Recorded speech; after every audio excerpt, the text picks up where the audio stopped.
In addition to retaliatory tariffs and trade disputes, 20 countries plus the European Union present significant barriers to U.S. pork exports. The National Pork Producers Council continues to advocate for comprehensive trade agreements that eliminate tariff and non-tariff barriers to U.S. pork exports and to work with USTR and other U.S. trade officials to open new and expand existing markets to U.S. pork. NPPC Vice President of Government Affairs, Maria Zieba, joined us last week to share more details on policy progress and the challenges ahead. Welcome, Maria, and thank you for joining us today. Hi, good morning. Before we jump into our discussion, I'd like to remind the audience, if you have any questions for Maria, be sure to place those there in the chat, or if you're joining in social media, you can place that in those channels and we'll be sure to get those over to her. So Maria, I believe you're kicking us off today with a presentation on the shifting trade and tariff landscape. The floor is now yours. Thank you. Well, I'll just use a few visual slides to ensure that we're all on the same page and kind of set the stage for the questions and for the conversation. So here at the National Pork Producers Council, we are the global voice of the pork industry on all things policy related. I'll focus today's conversation on the international and trade aspects of the work that we have been doing here out of Washington, D.C. The trade focus for NPPC has been one, to safeguard existing export markets. So we like what we have, let's keep it. Then the second is expanding trade, which means we like what we have, we want more, and we advocate on that on those issues. And then the third is participating in international organizations. The importance of participating in international organizations is that many of these organizations are the standard-setting bodies internationally. So if we aren't at the table, then we may see regulations that we would have to comply with in order to export. And that would have a detrimental effect, because if we're not the ones that have the input into those standards, then we ultimately still have to comply with them. And it's really important to be active participants and to have that influence internationally to be able to promote U.S. farming practices. As we look at trade over the last 30 years, what we've seen is this exponential growth in our export market. We actually went from net importers of U.S. pork, of pork into the United States. So if you're looking at that Canada FTA on the left-hand side, you're seeing that before then, we actually imported more pork into the United States than we exported. And then since then, when we have trade agreements that are comprehensive, like those in a free trade agreement, we tend to do very well. And that you can see in this slide here, as you can see that we actually in 2024 exported $5.7 billion of pork and pork products to the 20 countries we have a free trade agreement with, and then to the rest of the world, so roughly 100 other countries, we exported $2.9 billion. So obviously, what this shows us that for the U.S. pork industry, when we are able to negotiate comprehensive agreements, we're able to eliminate those tariff and non-tariff barriers to trade. Tariffs, of course, are what we talk about as the taxes on our exports. And the non-tariff barriers to trade is what we see more and more of internationally. And those are things like export certificates not being negotiated, or the use of a technology, whether it's antibiotics or carcass washes, where a country might say, well, we won't allow you to use those if you want to sell this product in this country.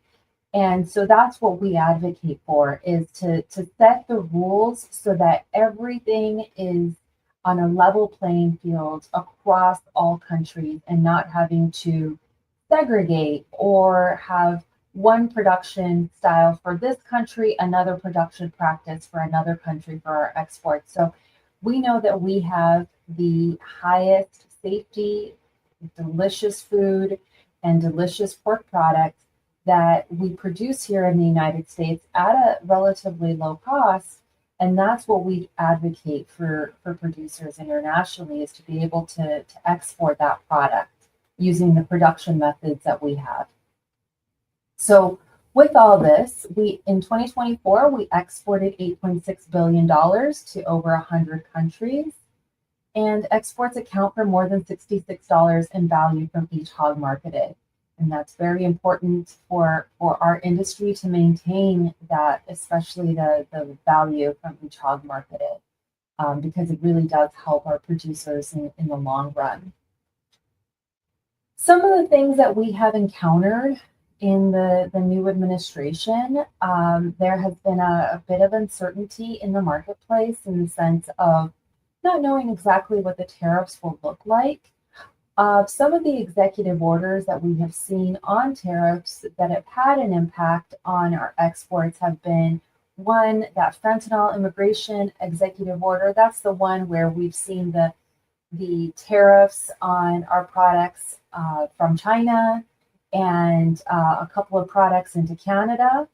The steel and aluminum tariffs, those continue to be in effect, and that's why from 2017, but we have an additional steel and aluminum tariff in effect with certain countries.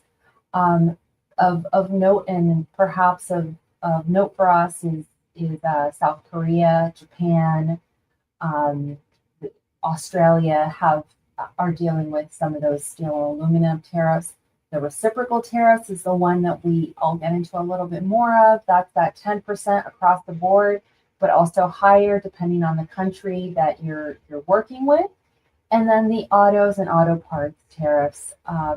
Those are quite significant for our industry to at least be aware of and monitor, because if you look at our top 5 export markets, you're looking at number 1, Mexico, number 2, China, number 3, Japan, number 4, Canada, and number 5, South Korea. So with that, 4 out of our 5 top export markets have a pretty robust auto and auto parts industry, where they would be affected by some of these auto and auto parts tariffs. And what we don't want to see is the U.S. pork industry retaliated in areas that aren't within agriculture, like the auto parts and auto tariffs. So when we look at where these tariffs have hit, and these are the Liberation Day reciprocal tariffs that were announced. Across the board, it's 10%. So those are all the pink countries. That would include all of CAFTA DR, where if you combine those countries in Central America and the Dominican Republic, that's a very important market for us, where we have a free trade agreement. Colombia is also on that list with a 10% tariff, also a very important market for us. Australia, although we don't have full market access into Australia, it still remains a very important market for us in the number 6 spot. And then beyond that, I think the takeaway here has been on China, where we faced up until recently, we faced 172% tariff into that market. And with the announcements recently that tariffs would be scaled back, those have gone down. But the rest of the world is paying a 12% tariff for pork and pork products minimum into China, while we are at 57. So it's better. We're down from 172, but we're still at a higher tariff than the rest of the world, which complicates things for that Chinese market where we sell a lot of muscle cuts, but also offals, pork offals. As you look at with Liberation Day and why are we adding some of these tariffs that you saw in the previous slide? Well, you look at where we have these trade deficits. With China as our number one market where we have a trade deficit, European Union, Mexico, Vietnam, Taiwan. And you can see why these are the countries that have that minimum 10% and above, and why the administration has chosen to specifically target these countries. In many cases, not only do we face high tariffs, but we also face those non-tariff barriers to trade, which is ultimately, if you look at a market like the European Union, why we don't have access. Not only do we have a high barrier to entry with tariffs, quotas, but also if you want to export to the European Union or the United Kingdom for that matter, you would have to follow the EU production practices. And that's not good enough for our producers because we know we produce a high quality product. Now, we hear a lot about deals being made in other countries.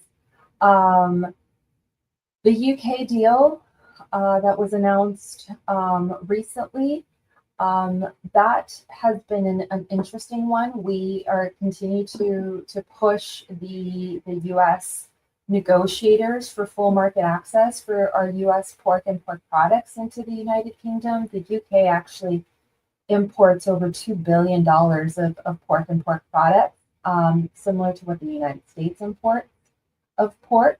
And it's the factors that we are going to have to deal with that are going to be very difficult for us are those production practices, the use of antimicrobials, the use of carcass washes, the use of Trichina testing on every carcass. Those are the non-tariff barriers that we face into the UK that are still in effect, even with this deal, that we would have to comply with if they are not negotiated on. So that has been our number one priority when it comes to that UK agreement, is that we need to see equivalence. That means that it doesn't matter if we have a different production method, but what's the outcome? We have to recognize that if the outcome is the same, if we're both producing high quality, affordable, and safe product, then we have to look at those outcomes versus looking at over-regulating our industries. And so that's what we have been pushing our negotiators to for that access. On China, we've seen those tariffs go down a bit, but we need to continue to see those tariffs continue to go down, the reciprocal tariffs, just because we've not only faced the 12% minimum tariff that the rest of the world has to pay as well, 12%, but also we still have a reciprocal tariff from back in 2017 of 25% plus these additional ones. So it makes it very difficult for us to compete in that market because we face those additional taxes. So we're encouraged by the administration having reduced the tariffs and having these conversations, but we need to push for more because ultimately we want to continue to be a reliable source of pork products. And there are other countries that the United States is negotiating with. We have submitted a full list to the US government of our top priorities. And I continue to have those conversations with the White House, USTR, and USDA on the priorities for our industry. And it's not just the UK and China, but our focus has been on Southeast Asia particularly. And in getting the full market access in some countries where we have a free trade agreement, but we haven't reached that full potential yet. So as we look at where we have focused our big area of focus for the industry, and when I am asked by the administration, what's your number one priority for trade market access, it is Vietnam.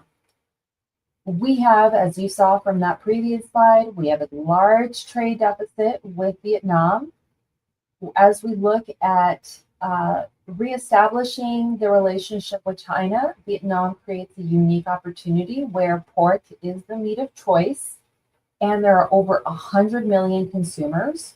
So when you look at having to diversify where you're exporting your products to, you want to be able to say, well, there is no other China. What are some of the countries that we can combine together to offset some of this China market loss? And that's where Vietnam comes into play because of that appetite for similar cuts of pork and pork products that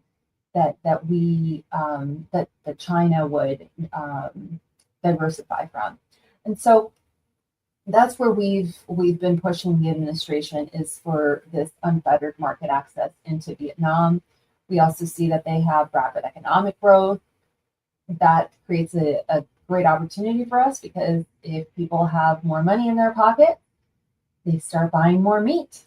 And since pork is the meat of choice, then that creates a tremendous opportunity. Now, unfortunately for the Vietnamese, they continue to face African swine fever, and that's really very difficult to be able to manage for them. And that's where we see a lot of opportunities for our industry, and that's what we have been pushing.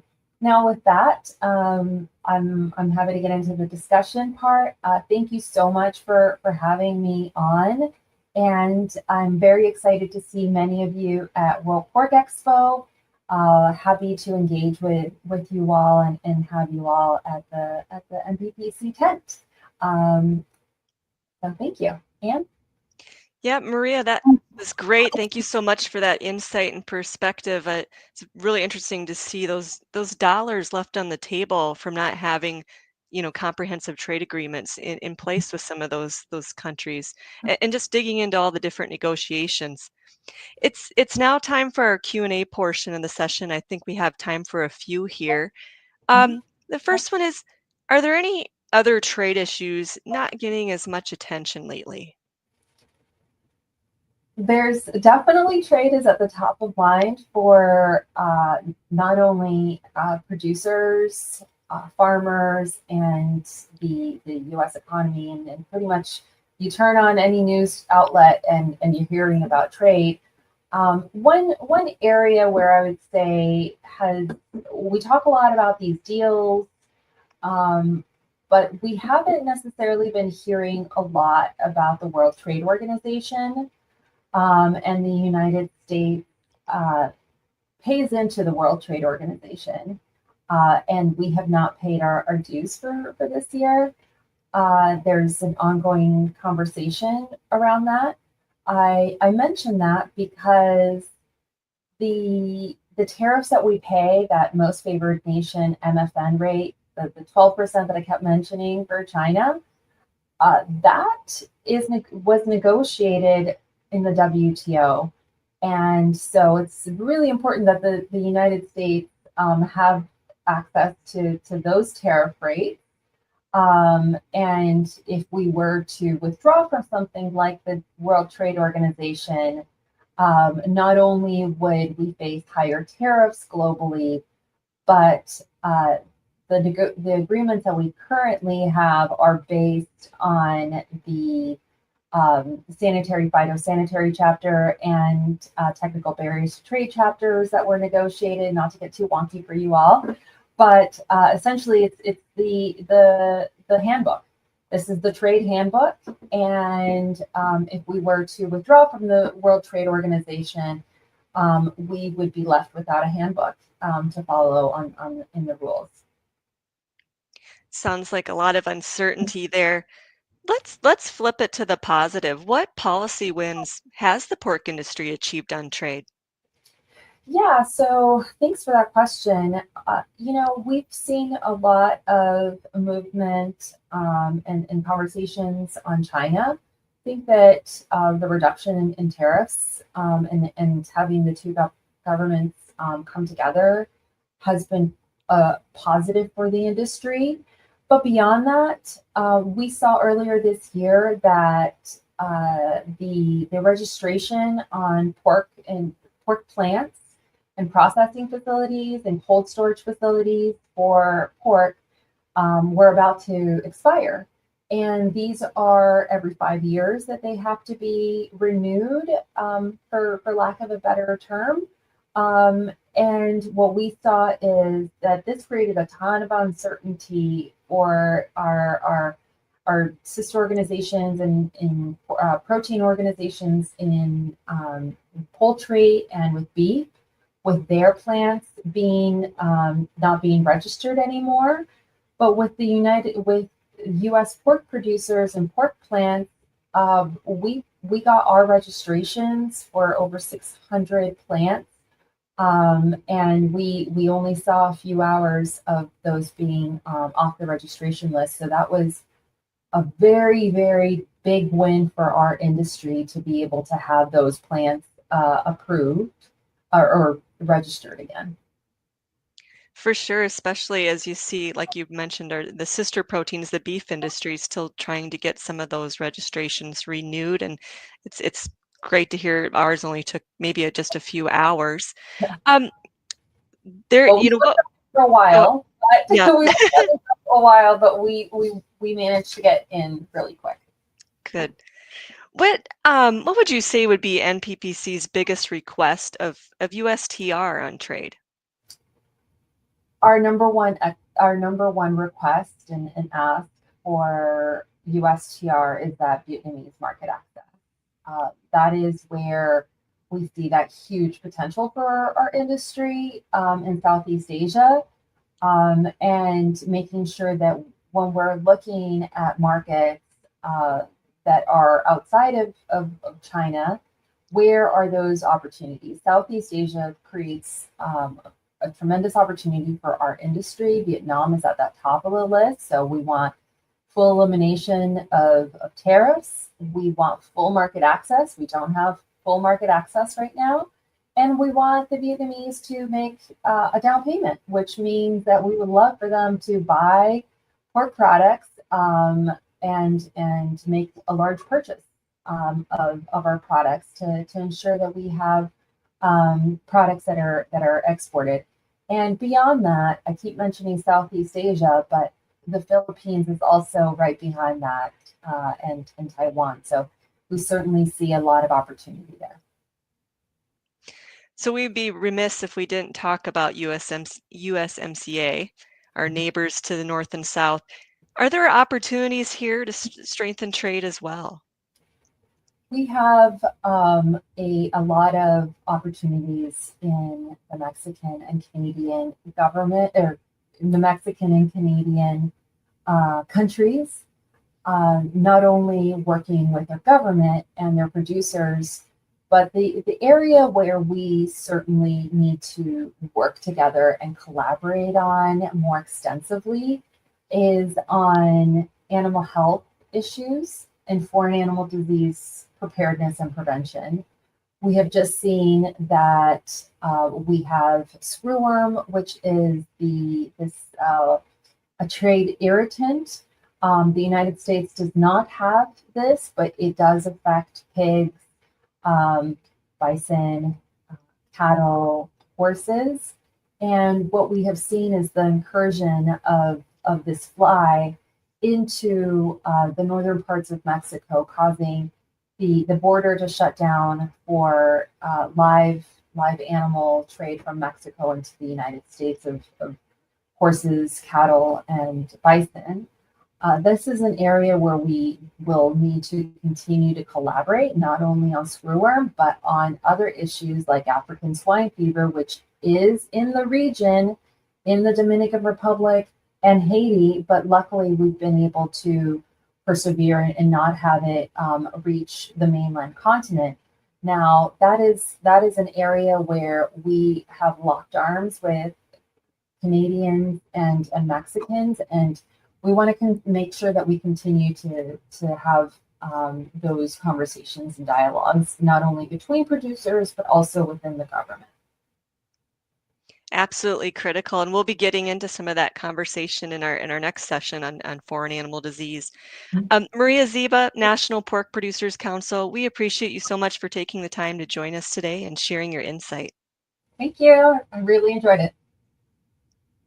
We also appreciate all of you being with us. Our next session, Fending Off FMD with Swine Health Information Center's Executive Director, Megan Niederwerder, will begin soon. For National Hog Farmer, I'm Ann Hess.